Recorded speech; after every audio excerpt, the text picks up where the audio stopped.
नमस्कार मैडम जी। नमस्ते। मैडम नमस्ते मैडम। नमस्ते। आप लोग ये पानी कहाँ से लाते हैं? कोसों दूर से भर के लाना पड़ता है मैडम जी।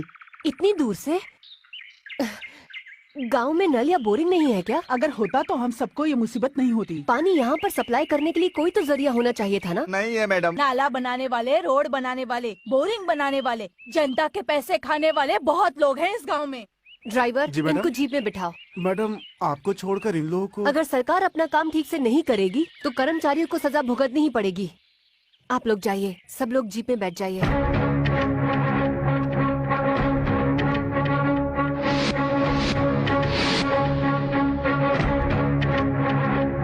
Good morning madam. नमस्कार मैडम। नमस्ते मैडम। नमस्ते। नमस्कार मैडम।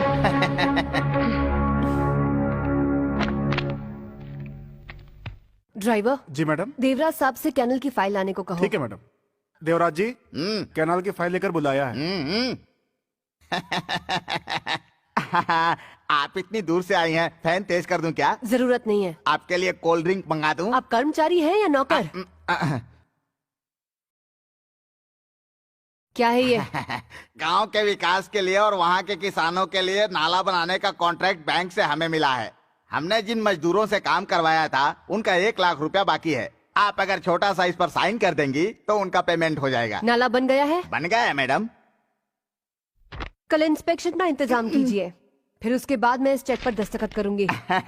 इसके पहले वाले ऑफिस Shut में up! Do what I say. You can go now.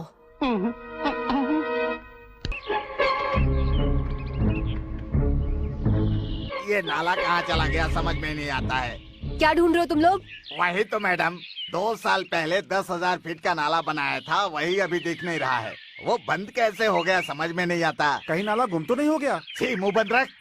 Madam, यहाँ बहुत कीड़े मकोड़े घूमते रहते हैं, उनकी वजह से कचरा जमा होकर नाला बंद हो गया लगता है। जो बंद हुआ वो नाला नहीं है, तुम्हारी अक्कल है।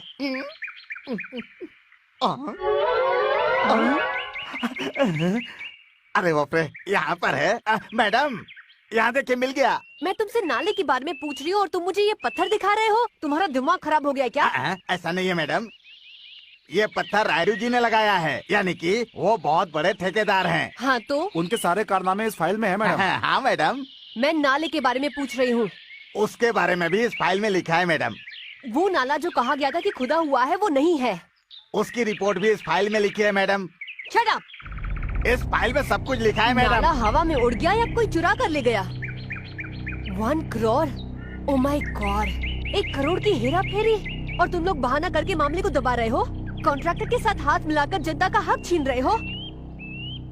कौन है वो कॉन्ट्रैक्टर? कॉन्ट्रैक्टर तो रायडू जी है मैडम, वो रंगानाथ जी के रिश्तेदार हैं। उसे भगवान का भी रिश्तेदार होने दो। I don't care. Who is this bloody contractor? I say. Immediately उसे नोटिस भेजो। अगर हफ्ते भर में उसका कोई जवाब नहीं आया तो उसे कहना कि कोर्ट में मिलेंगे।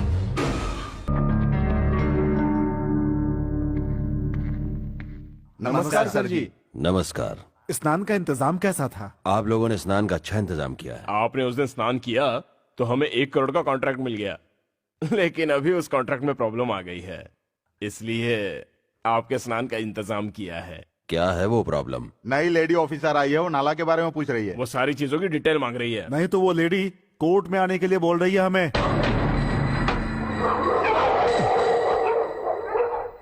जानते हो ये क्या है?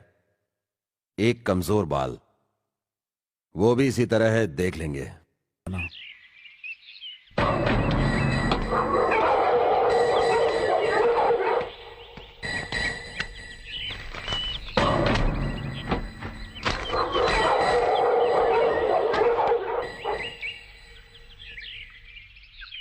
ऐसे क्या देख रही हैं आप? आरती के समय पर आया था ना, इसलिए दक्षिणा डाल दी। आप जैसे अच्छे ऑफिसर होंगे तो हमारे जैसे लोगों के लिए भी फायदा होगा। बड़े साहब कह रहे थे, इतनी बड़ी ऑफिसर छोटे से घर में कैसे गुजर बसर कर रही हैं। जानकर बहुत दुख हुआ है। पहले जो ऑफिसर आए थे वो हमारे बंगले में रहते थे, खाना पीना भी उधर हो जाता था। ये आपके लेवल के मुताबिक घर नहीं है। मेरा लेवल क्या है ये मैं अपने काम से बताती हूँ। हाँ मुझे पता है, आपका चेहरा सूर्य की तरह है, इसका मतलब सच्चा इंसान। आपकी निडर आंखें, इसका मतलब हिम्मत वाली औरत। आपने मेरा चेहरा देखकर बिल्कुल सही पहचाना है मुझे। देखना सुनाना अभी बहुत कुछ बाकी है।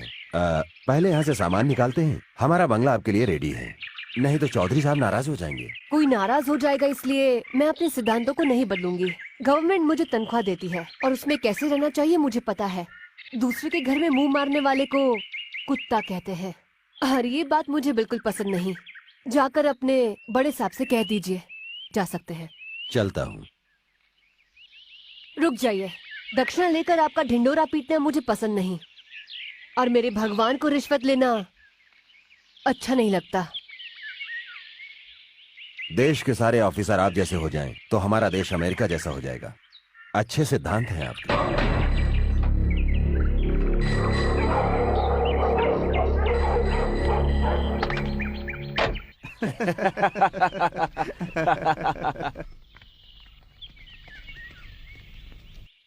नमस्कार बड़े भैया। क्यों बे, हमसे उधार लिया हुआ पैसा लौटाने का नाम नहीं है और अपने बेटे की शादी करवा रहा है। पंचायत के फैसले के बाद आपका सारा पैसा लौटा दूंगा। मुझे इससे कोई मतलब नहीं। मेरा पैसा अभी और यहीं पर चुकाना होगा। भाई साहब, अगर इतना पैसा यहाँ खड़े खड़े चुकाने के लिए कहेंगे तो कहाँ से लाएंगे? तेरी बीवी के गले में जो मंगलसूत्र है उसे निकाल कर बेच दे और मेरा कर्ज चुका दे। भाई साहब, तुझसे नहीं होगा, लेकिन मुझे कोई प्रॉब्लम नहीं है, मैं खुद ही निकाल देता हूँ। भैया भैया भैया भैया, मंगलसूत्र को हाथ मत लगाइए। कौन है बे तो? एक अच्छा इंसान। अच्छा, तो निकल यहाँ से। चल निकाल।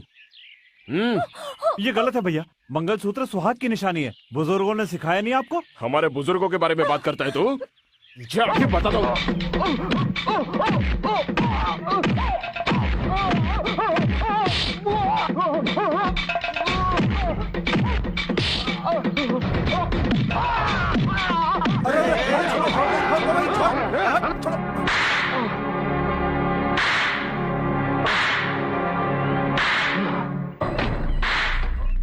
नमस्कार साहब। नमस्कार। रुक जाओ। तुमने मेरे बेटे को क्यों मारा? आपके बेटे ने गलती की थी, इसलिए उसे मारा। जो गलती करता है उसको सजा देने के लिए बड़े चौधरी साहब ने पंचायत बनाई है। इस पंचायत के होते हुए किसी को मारने वाला तू कौन होता है?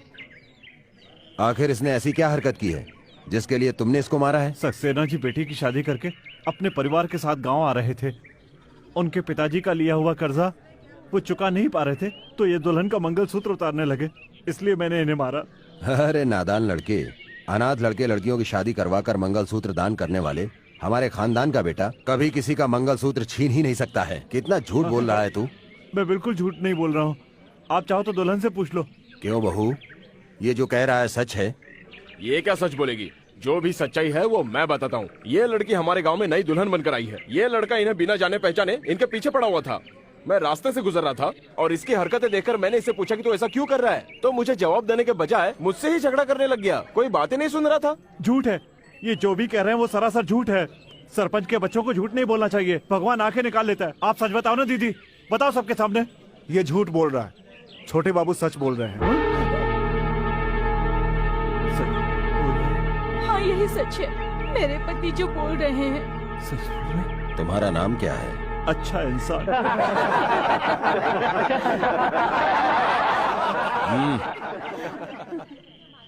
यहाँ उपस्थित लोगों में से किसी ने कहा कि तू अच्छा इंसान है तो मैं तुझे अवश्य छोड़ दूंगा। ए बूढ़ी दादी, क्या ये अच्छा इंसान है?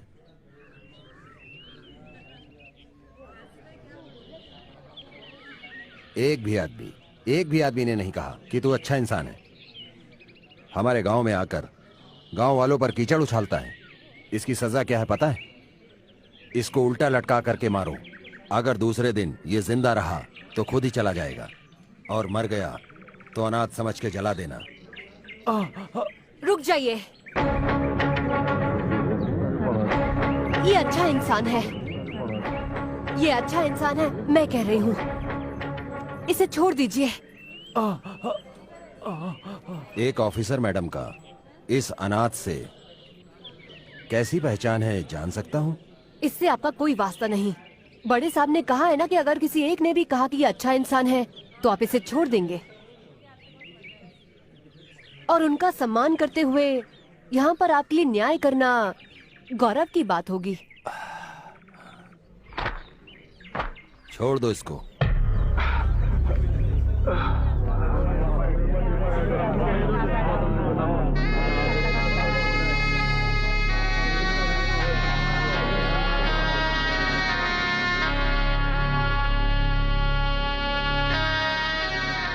अगर आप मुझे नहीं बचाते तो वो लोग मुझे बहुत मारते। अच्छे लोगों के साथ अच्छा ही होता है। उस बिन माँ बाप के अनाथ लड़के ने तुम्हारे सगे बेटे और जमींदार के वारिस को कुत्ते की तरह मारा और तुमने उसे इतने आसानी से छोड़ दिया।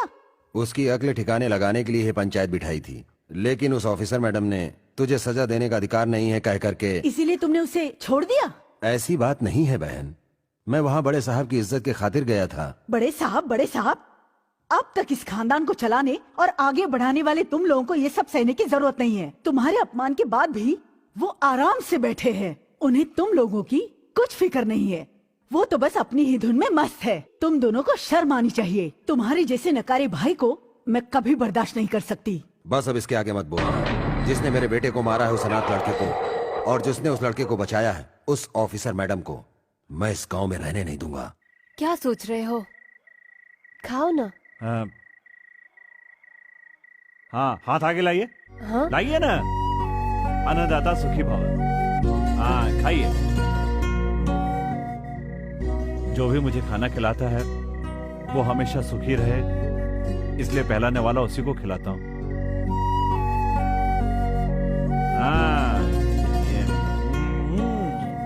हाँ,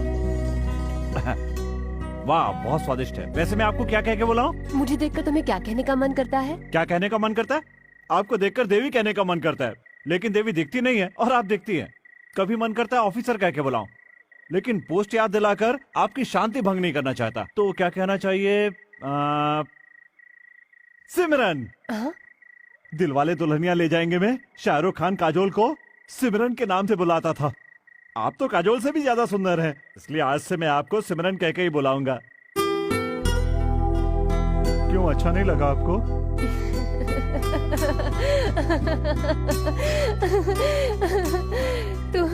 तुम्हें जो कहकर बुलाना है तुम बुला सकते हो।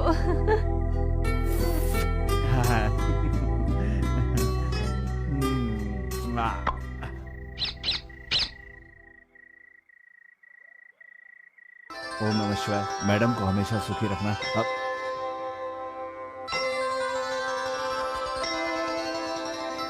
यजमान, ये मैडम रेवेन्यू ऑफिसर है, हमारे गांव में इनकी पोस्टिंग हुई है। नमस्ते। और अपने छोटे बाबू को जिसने मारा था वो लड़का यही है।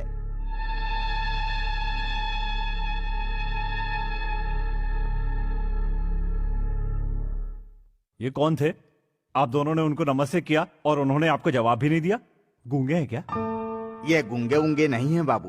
एक समय था जब गांव के विकास के लिए इनके ऊपर जुनून सवार था। जहाँ भी इनके कदम पड़ते थे वो जगह पवित्र हो जाती थी। उस दिन सुबह सुबह सूर्योदय के समय ये मंदिर में भगवान की पूजा करने के लिए आ रहे थे। इनके साथ कुछ गलत संगति के लोग भी थे। उसी दिन इनकी शादी इसी मंदिर में हुई थी। उसके बाद पता नहीं क्या हो गया, इनकी जिंदगी को ऐसा ग्रहण लगा कि ये एकदम शांत रहने लगे। सिमरन जी, पुजारी जी ने आधा ही नारियल वापस किया। ए पुजारी जी, रुको, ऐसा ही होता है। चलो। लेकिन नारियल आधा है। मैंने कहा ना, चलो।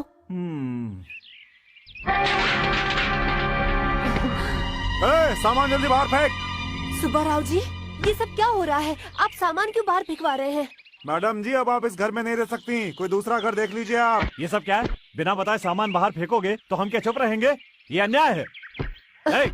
रामू, तुम शांत रहो। सुनिए, हम इस घर में क्यों नहीं रह सकते? हमें यहाँ से निकालने के लिए आपको किसी ने कहा है क्या? ये सब हमसे मत पूछिए मैडम, परिवार वाला आदमी हूँ। अगर उनके साथ मुझे खुश देखना चाहती हैं तो आप कृपा करके यहाँ से चली जाइए मैडम। आपके हाथ जोड़ रहा हूँ, मुझे क्षमा कर दीजिए, मैं मजबूर हूँ। अरे सामान लेके जल्दी बाहर आ, जल्दी आ। बदकिस्मत साथ हो तो राजा भी रंक बन जाता है, बुजुर्गों का कहना है। मेरी वजह से आप बेकार में परेशान मत होइए। मैं ही इस गांव को छोड़कर चला जाता हूँ। कहाँ जाओगे तुम रामू? इस तरह डर कर भागने वालों के लिए इस दुनिया में कोई जगह नहीं है। अगर हिम्मत हो तो हम चट्टानों को खोद कर भी घर बना सकते हैं। बस अपना इरादा